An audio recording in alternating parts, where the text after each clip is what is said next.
Hola a todos, Roberto Granda, presidente del Club de los Viernes y desde la Contra TV. Hoy está con nosotros Macarena Lona, portavoz en el Congreso y secretaria general del Grupo Vox Congreso. Macarena, bienvenida y muchas gracias. Muy buenos días, muchísimas gracias, Roberto. En el Congreso no sueles dejar indiferente con tus intervenciones, creo que eres bastante vehemente, que gusta o no gusta, pero siempre hay algún comentario, mucho movimiento en redes y de hecho tu tuit fijado eres tú en la tribuna del Congreso con una frase que termina que ladren.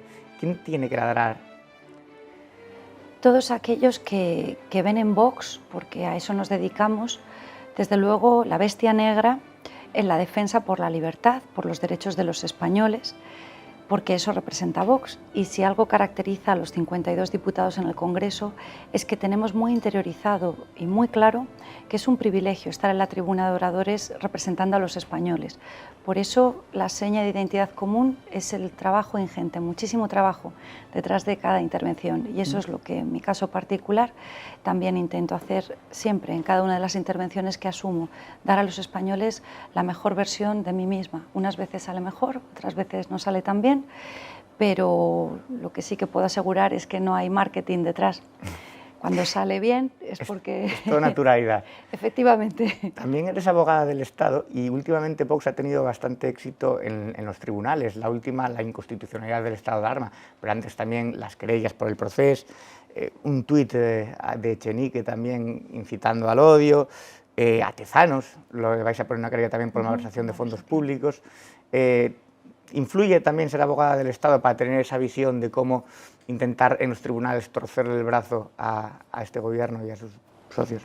Sin lugar a dudas, y de hecho creo que es el principal valor que puedo aportar a esta familia que representa Vox, porque además algo que me preocupa y me ocupa mucho es reconocerme a mí misma.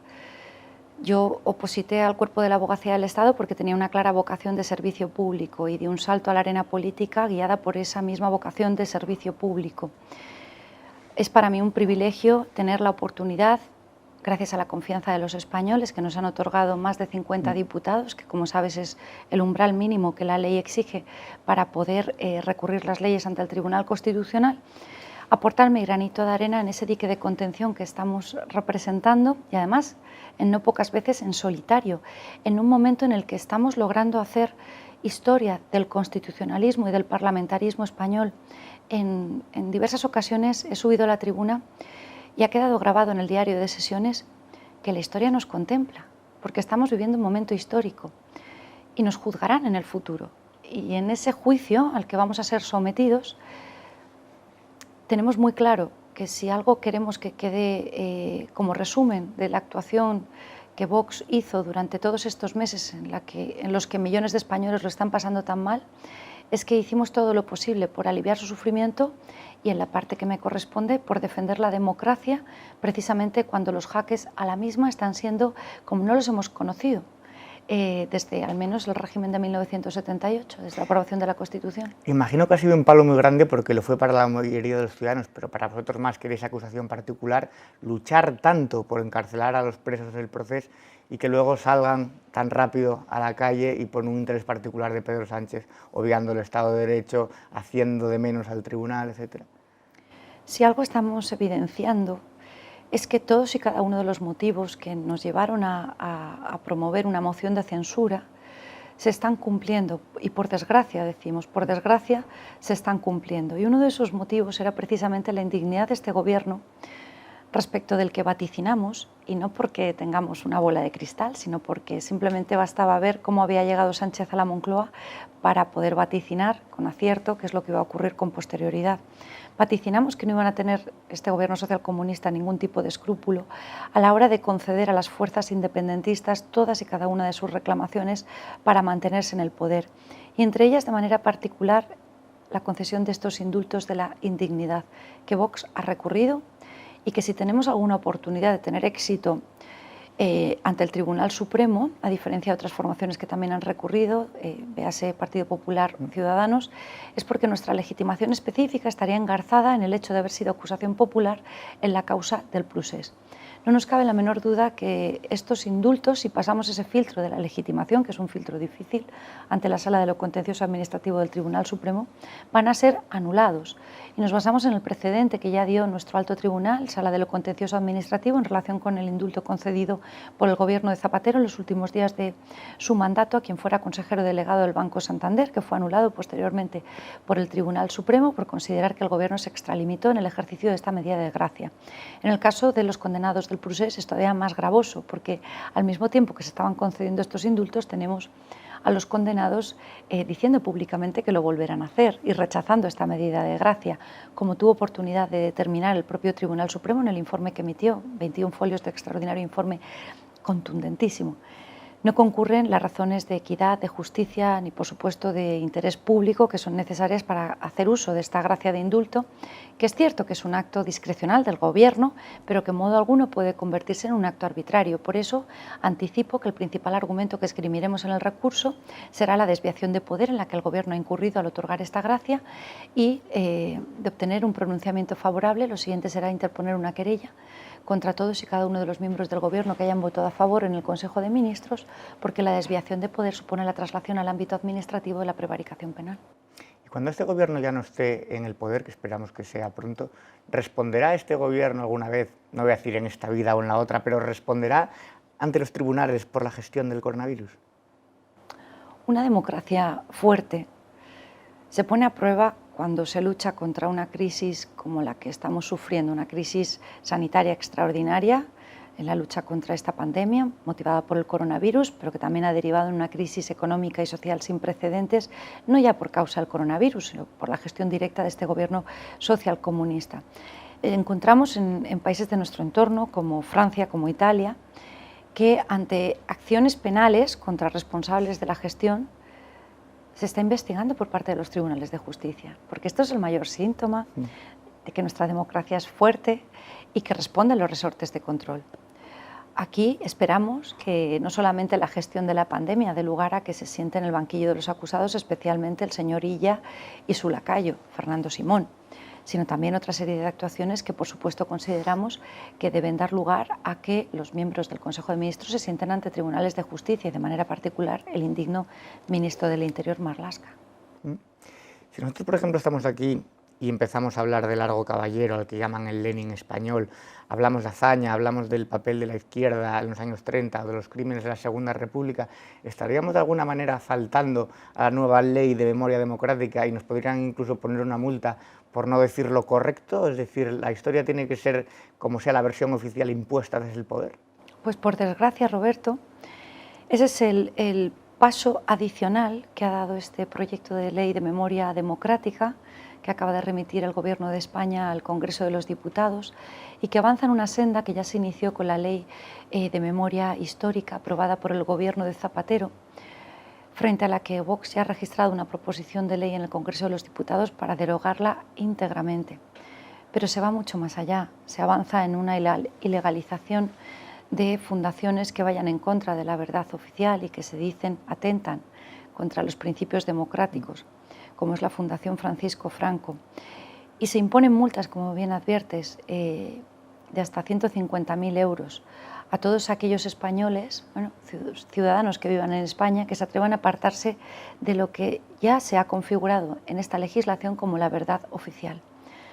Resulta curioso que el Gobierno, que no es capaz de asegurar un futuro a los españoles, porque recordemos, bajo el gobierno de Zapatero, España vivió una crisis extraordinaria, una crisis financiera en el año 2007, que motivó que no pocos jóvenes tuviesen que marcharse al extranjero para encontrar un futuro. Una situación que ahora estamos viendo como equivalente, porque España es el país que tiene un índice de paro juvenil mayor en toda Europa y está motivando igualmente que muchos de nuestros jóvenes se tengan que marchar fuera para encontrar una esperanza de futuro, pero con una diferencia esencial. En la crisis de 2007, no se podía garantizar, nuestros jóvenes tenían miedo porque no sabían si tendrían un futuro en España. Ahora, por desgracia, la crisis que se está viviendo es una crisis nacional, porque el miedo que tienen nuestros jóvenes es a si tendrán una España en el futuro. Y la diferencia es esencial. Con esta ley, nuestro gobierno pretende que tengamos nuestra vista fijada 80 años atrás, quizás a modo de cortina de humo, para intentar esconder los grandes problemas que hoy están acuciando a nuestra gran nación española.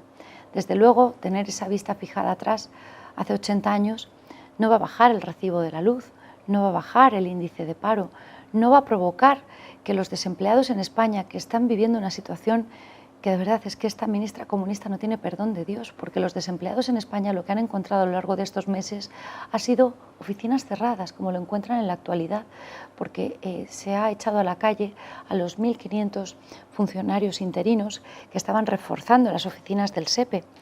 Y esto ha motivado que se hayan cerrado oficinas porque no hay personal para poder estar al frente de las mismas.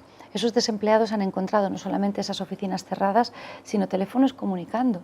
Nadie les daba una respuesta cuando se les decía que no habían ingresado a la prestación por desempleo y que no tenían con qué comer ese mes porque no recibían esas famosas prestaciones por los ERTES, que recordemos, Roberto, a esta ministra comunista como salía en un programa de televisión, lo recuerdo perfectamente, en El Objetivo de La Sexta, con el gran Wyoming, este millonario de la izquierda caviar, prometiendo a los españoles, nuestra ministra comunista, que en España no se despediría a nadie, porque se suponía que estos ERTES, a los que tanto bombo y platillo se les ha dado, supondrían el escudo social para millones de familias españolas que verían colmadas sus necesidades en la lucha durante el coronavirus. Se le olvidó mencionar la letra pequeña a la ministra comunista. Por supuesto que las empresas que se han acogido a un ERTE han acudido posteriormente a un ERE. Aquellas empresas que han decidido pagar la penalización correspondiente. Y por supuesto que se está despidiendo.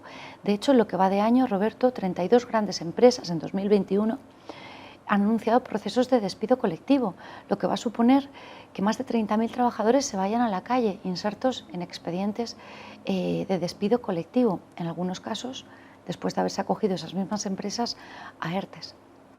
Por ministra comunista te refieres a Suma, a Yolanda Díaz. Ahora vamos a hablar de ellas. Vamos con la primera cuña publicitaria y volvemos ahora con Macarena Lona. Estas son las famosas gafas con retrovisor de la tienda El Espía. Te permiten en todo momento vigilar la parte de atrás. En su lateral lleva unos espejos que simplemente con dirigir la vista aquí a la parte lateral estás viendo la parte trasera de tu espalda. Se utiliza mucho por policías, guardaespaldas y ahora lo llevan mucho los particulares por temas de secuestros. Aquí en la tienda El Espía el precio de las gafas son 25 euros. Estamos de vuelta aquí con Macarena Lona en la Contra TV. Hablamos de Yolanda Díaz como una de las ministras comunistas. Es verdad que España en ese sentido en Europa es una anomalía, un gobierno que tenga 5 comunistas en el Consejo de Ministros, entre ellos Ione Belarra también, que en su currículum no ha trabajado antes en nada. Es decir, es verdad que antes para llegar a ministro tenías una vida anterior, una carrera, una vida laboral. Yo ya no pido ya solo que, como antes, que lleguen los mejores. Me conformaría con que llegara gente que no sea analfabeta funcional y que tenga algún tipo de desarrollo, incluso gramatical, incluso de sintaxis o de expresión. Por ejemplo, antes yo te presenté como portavoz, me niego a decir portavoza, o hablar de eso de niños y niñas y demás, pero esto está pasando... Soldada, Roberto, soldada, como nuestro presidente. Está pasando no de alguien que diga una demagogia pancartera, sino de ministros, como digo, ¿no? De ministros sin ningún tipo de currículum ni experiencia laboral. Efectivamente, en el caso de la ministra comunista, la señora Yolanda Díaz, además, es quien aparece como líder en el gobierno de coalición de la parte podemita, de la extrema izquierda. Y lejos de... para ella no es un insulto que yo le denomine ministra comunista. No, es una definición y efectivamente, es un hecho objetivo que además ella reafirma. Pero los españoles tienen que tener claro que detrás de esos cantos de sirena que ella representa, esa voz melosa, esa persona zalamera que intenta bajo una sonrisa esconder la fealdad que entraña, porque es auténtica fealdad la que esconde su alma, encontramos una persona que reivindica un régimen político como es el comunismo, que a lo largo de la historia ha causado más de 100 millones de muertos, 100 millones de seres humanos asesinados, que solo hay que ver los países de nuestro entorno a nivel mundial, donde impera el comunismo, para saber con hechos objetivos que el comunismo únicamente beneficia a sus dirigentes, como es el caso del castrismo en Cuba o igualmente en Venezuela. Y estos son los aliados de nuestro gobierno en la actualidad.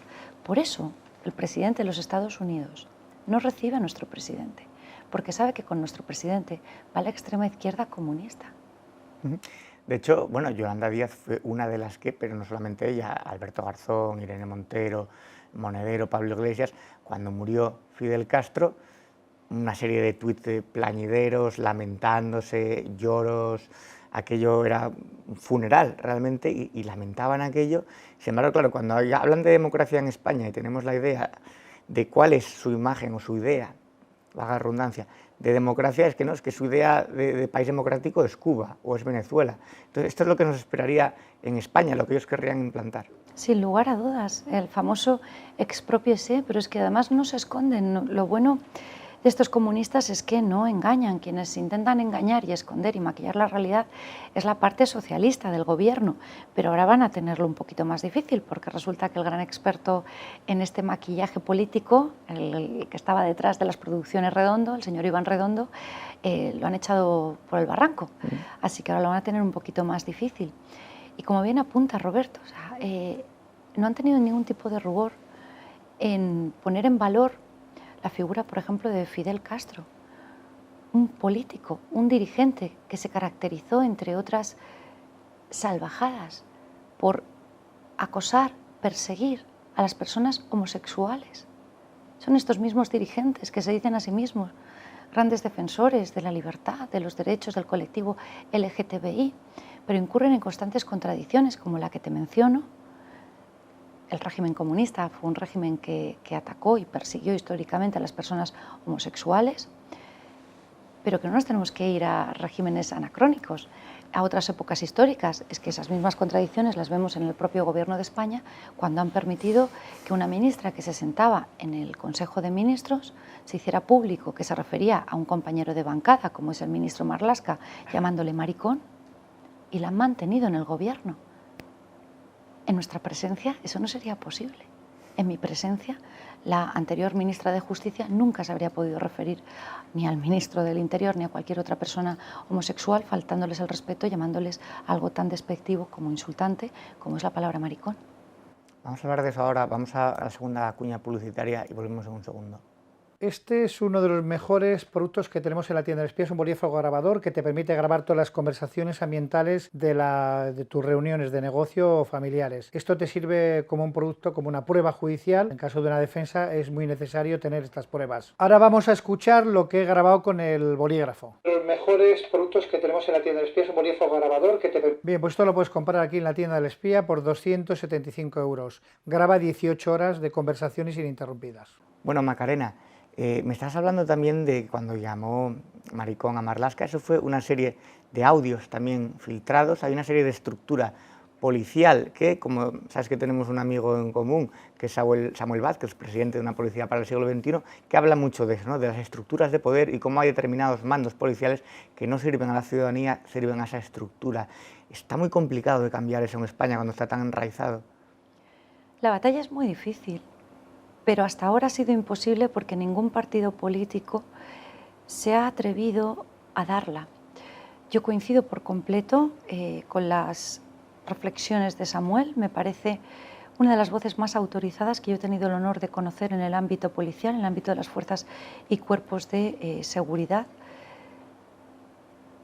Y verdaderamente, como te digo, la batalla hasta ahora ha sido imposible porque más que ningún gobierno se haya atrevido o partido político se haya atrevido a emprenderla, es que realmente no les ha interesado. Porque sucesivamente los distintos gobiernos que hemos tenido en Moncloa o cuando tenemos policías autonómicas o locales, a nivel autonómico local, les interesa mantener el actual sistema porque efectivamente se evidencia como lo que se protegen son las estructuras de poder.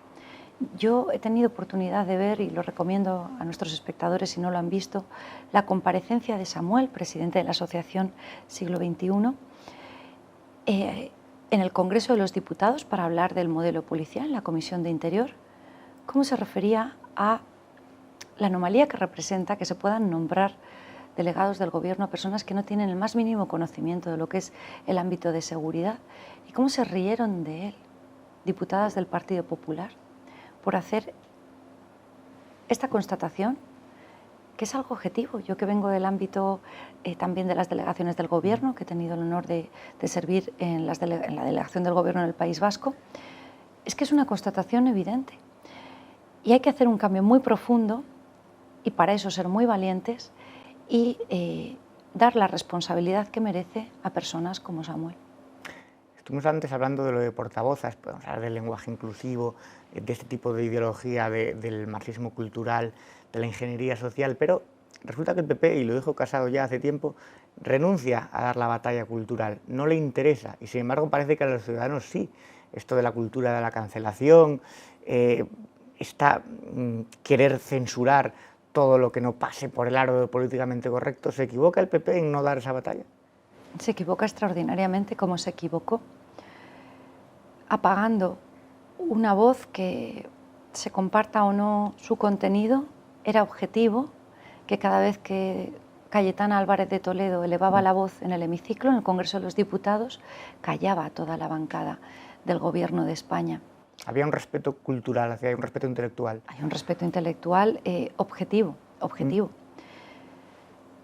Y me viene a la mente la señora Cayetana Álvarez de Toledo porque precisamente el día que ella hizo público que el señor Casado la había cesado como portavoz, puso el foco en eso, en que el señor Casado la había cesado porque ella le había explicado cómo estaba traicionando a sus votantes cuando había renunciado a dar la batalla de las ideas, la batalla cultural, algo que para la señora Cayetana Álvarez de Toledo, repito, se comparta o no su contenido, siempre ha sido una bandera que ha enarbolado.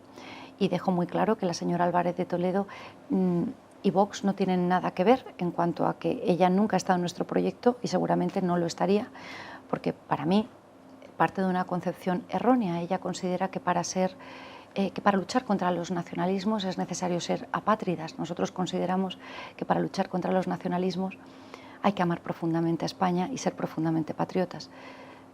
Pero si ponemos el foco en lo que nos une y no en lo que nos separa, sin lugar a dudas, Cayetana siempre en mi equipo. Vox considera, y lo viene haciendo desde antes de estar presente en las instituciones, que esta batalla cultural es esencial darla.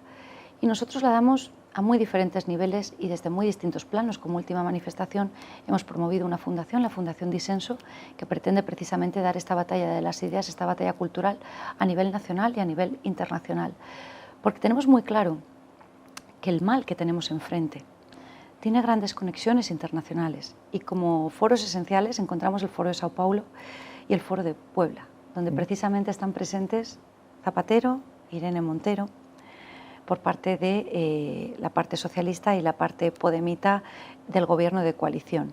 Y es necesario también forjar estas alianzas internacionales, porque si no, va a ser muy difícil combatir estas imposiciones globalistas. Te pongo un ejemplo reciente que he podido ver a través de las redes sociales. En Argentina hay un Ministerio de las Mujeres y de la Diversidad, claramente influenciado y que responde a la mal denominada ideología de género, que la señora, la inútil, Irene Montero, también representa en este gobierno de coalición. No es casual. Beben, su fuente está en estos foros que te he mencionado. Y hay un proyecto global que pretende criminalizar al varón, porque este Ministerio de las Mujeres y de la Diversidad lanzaba un mensaje que ya hemos escuchado en España, y es que la violencia está en el ADN masculino. Frente a ello, Vox, en solitario, porque ningún otro partido da la batalla cultural, dice alto y claro que la violencia no tiene género, como no tiene sexo. La violencia es violencia. Y esto no significa negar la realidad durísima, dolorosísima, de las mujeres que son asesinadas a manos de sus parejas o maridos.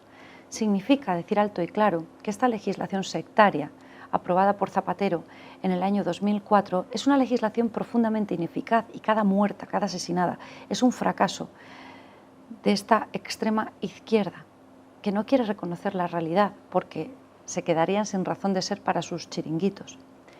Esta legislación sectaria no solamente es profundamente ineficaz, sino que ha quebrantado la presunción de inocencia de un colectivo en España, los hombres, porque tú como hombre eres víctima de una denuncia de violencia de género y aunque no vaya acompañada de la más mínima prueba, pasas 48 horas en calabozos. Y acabamos de conocer un caso muy reciente en mi provincia, en Granada, concretamente en Motril. Un hombre de 60 años llamó a los servicios de emergencia porque su mujer falleció en el sofá. Cuando llegaron los servicios de emergencia, fueron acompañados de las fuerzas y cuerpos de seguridad y detuvieron a este señor, que negó por activa y por pasiva que hubiese tenido nada que ver con el fallecimiento de su mujer, que además no presentaba ningún signo externo de haber sufrido una muerte violenta. 48 horas en calabozo, porque le detuvieron un viernes. Este hombre tuvo que velar a su mujer muerta. Desde el calabozo. Desde el calabozo. No y el lunes, cuando se puso a disposición judicial, la jueza le puso inmediatamente en libertad, porque la autopsia reveló lo que el hombre había dicho, que es que no había tenido nada que ver. Conozco el caso, además escribí un artículo sobre La Nueva España, que es el periódico de mi tierra en Asturias. No solo lo detuvieron al hombre, sino que ya los medios de comunicación lo habían tachado de asesinato machista automáticamente. Es decir, el hombre tenía ya el estigma de asesino de su mujer sin haber hecho absolutamente nada, porque por desgracia fue una muerte natural. Entonces estamos acabando directamente con el Estado de Derecho. No es una batalla que se trate entre hombres y mujeres. Uno de tus discursos más célebres es de el hombre no mata, mata a un asesino, el hombre no maltrata, maltrata a un cobarde, el violador no viola a un hombre, viola a un violador, ¿no? Entonces, eso que parece una perogrullada, parece algo básico, sin embargo, hay que estar ahí defendiendo, sacar la espada para defender que el pasto es verde, es decir, defender lo obvio frente a esta tiranía de lo que se llama ahora como izquierda woke, ¿no? Así es, Roberto, y por desgracia, con ocasión de ese discurso, lo que pudimos ver fue una reacción común de todos los partidos presentes en el hemiciclo, salvo Vox, acusándonos de machistas, de ser el partido de los maltratadores, por supuesto de fascistas, por decir algo tan obvio, algo tan obvio. Es que en la violencia está detrás la maldad, sin género, sin sexo. Y comentábamos el caso de Motril y ponemos el foco no solamente en esos cargos públicos y responsables desde las propias instituciones públicas, como es el Ministerio de Igualdad o la Delegación del Gobierno contra la Violencia de Género. Se señalan públicamente los casos de mujeres que pierden la vida y se califican a sus parejas como presuntos asesinos, sin un juicio, se hace un juicio sumarísimo. Pero es que también hay que poner el foco en los medios de comunicación, porque este caso de Motril de Granada, yo recuerdo cómo respondí, no suelo hacerlo, Roberto, porque no me gusta entrar en polémicas en Twitter, pero respondí a una presentadora de televisión de Antena 3, Mónica Carrillo, que lo había señalado públicamente como asesino de su mujer. Soy consciente, sí. Es algo tremendo. Y tenemos este caso de Motril, pero también te puedo recordar el de Valladolid, un hombre, es que es dolorosísimo, un hombre que intentó salvar la vida de su mujer porque se estaba suicidando tirándose por la ventana. La intentó coger de los brazos y se la escurrió entre las manos y la mujer falleció. No recuerdo la altura del edificio, pero la mujer se escurrió entre sus manos. Y al día siguiente, a las 9 de la mañana, el ministro del Interior, el ministro Marlaska, lo acusó públicamente de asesino. Lo calificó como un caso de violencia de género y señaló a su marido como asesino delante de su entorno familiar, profesional, delante de toda la sociedad, un ministro del Interior. Después se constató judicialmente que lo único que había intentado ese hombre, imagínate, era salvar a su esposa, intentar evitar su suicidio, y no fue capaz. Tuvo que sufrir la pérdida de su esposa en unas circunstancias tan trágicas y además que desde las instituciones públicas, ministro del Interior, se le señalase públicamente como asesino. Alguien tendrá que poner fin a toda esta barbaridad y a toda esta pendiente que estamos sufriendo en España de degradación de nuestros derechos y libertades. Entonces imagino que esa ley, que era inconstitucional desde el principio, Vox, si tiene la oportunidad de intentar revocarla, la ley de violencia de género. Nosotros no hacemos promesas vacuas, sino que en estos escasos 2 años que llevamos en las instituciones públicas ya estamos demostrando que lo que prometimos a los españoles cuando celebrábamos nuestros mítines y en esa travesía del desierto que siempre menciona Iván Espinosa de los Monteros, Santiago Abascal, por referencia a los primeros años desde la creación de Vox, en ocasiones con un simple megáfono y subidos a un banco en mitad de la calle para quienes les quisiera escuchar. Ahora o sea, una foto que se hizo muy conocida de Abascal con un Sevilla, megáfono. Sí, maravillosa. Ahora ya estamos demostrando con actuaciones concretas que lo que decimos lo cumplimos. Por supuesto, si los españoles nos otorgan la confianza suficiente el día de mañana y somos capaces de tomar las decisiones, derogaremos esta ley de violencia de género. Pero es que ya hemos registrado en el Congreso de los Diputados una ley de violencia intrafamiliar que deroga esta mal denominada ley de violencia de género y que acaba con esta categorización de víctimas, porque la ley de violencia de género lo que ha permitido es que en España existan víctimas de primera y de segunda categoría. Nosotros, de verdad, nos parece algo tan obvio, pero que solo denunciamos en Vox. ¿Cuál es la razón? ¿Por qué se tiene que hacer un minuto de silencio oficial en las instituciones públicas para las mujeres que, por desgracia, son asesinadas a manos de sus parejas?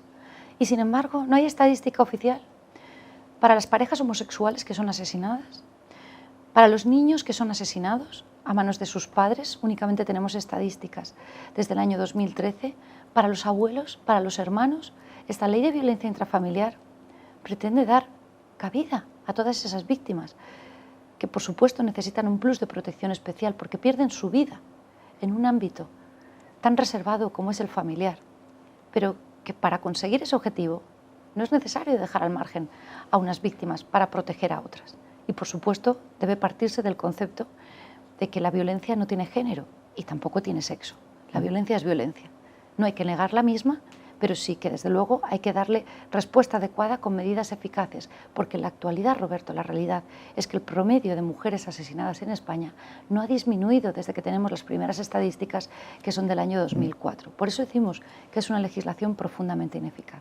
Hablábamos de Yolanda Díaz, de Yone Belarra, de Irene Montero, que parecen que son ahora la jerarquía podemita, pero ¿cuánto ganó y cuánto perdió la política desde la marcha del macho alfa, del líder de Pablo Iglesias?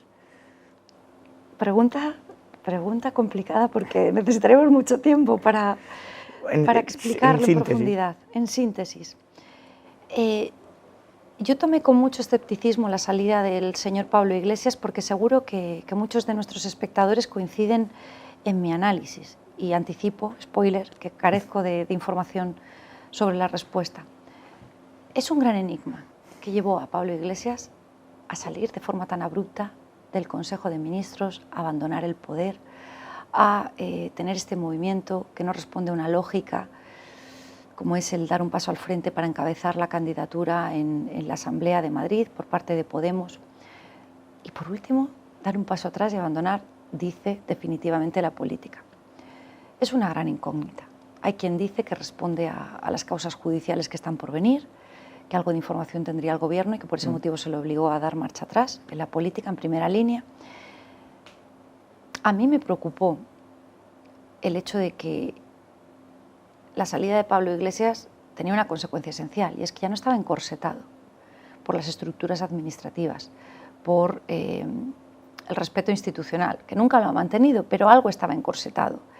Y eso me preocupó porque consideré que en algún momento volveríamos a ver a Pablo Iglesias ya con total libertad encabezando los incendios en la calle.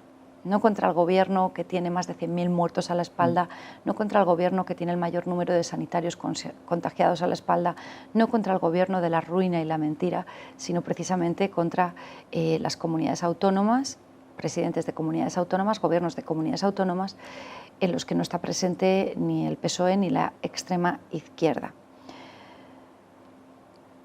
A mí no me engaña, porque el hecho de haber salido Pablo Iglesias no significa que haya salido el comunismo, y de hecho la señora Yolanda Díaz es su sucesora. Sí que te tengo que confesar, Roberto, que para mí han perdido estímulo las sesiones de control cada miércoles, porque al menos Pablo Iglesias tiene un nivel intelectual que no lo tiene Yolanda Díaz, y que en cada sesión de control, porque no sé si Pablo Iglesias, cuando dejó a Soarén en el Consejo de Ministros, ahora se incluye a Yone Belarra, le explicó, por ejemplo, a la señora Yolanda Díaz que la letra de pequeña íbamos incluidos Teodoro García Egea y yo en herencia, porque esto es lo que marca la costumbre parlamentaria, y él como secretario general del partido y yo como secretaria general y portavoz adjunta del Congreso, hacemos frente en esas sesiones de control a la que es, o se supone que es, la líder de la parte podemita en el Gobierno de coalición. La vemos siempre que cada vez que le arrojamos cifras objetivas que representan su nefasta gestión y sus evidentes contradicciones, solamente sabe apelar al Partido Popular cuando gobernaba a partir de finales de 2011. Estoy deseando verla de nuevo en septiembre en el Congreso, primero para interrogarla sobre los 3 másteres falsos que publicaba su currículum vitae oficial en la página web de la Moncloa. Y segundo, para intentar extraer una explicación a cómo es posible que haya criticado y critique tanto la reforma laboral del Partido Popular del año 2012 y sea precisamente esa reforma laboral del Partido Popular del 2012 la que acaban de aplicar a los más de 800.000 funcionarios interinos a los que echan a la calle este gobierno, el gobierno progresista, en más de un 60% mujeres con responsabilidades familiares con una edad superior a los 55 años, el gobierno feminista. Porque esta es la solución, la reforma laboral que aprobó el Partido Popular en 2012, que aplican a estos funcionarios interinos, más de 800.000, a los que echan a la calle, con esta indemnización de 12 meses con una limitación de 1 año. Pues Macarena Olona, portavoz y secretaria general de Vox Congreso, muchas gracias por estar aquí en estas entrevistas en el Club de los Viernes y le deseo, cuando coja vacaciones, que sean lo más agradables posibles. Ha sido un placer, Roberto, y pues Asturias. Sí, señora, así, pues Asturias. Muchas gracias.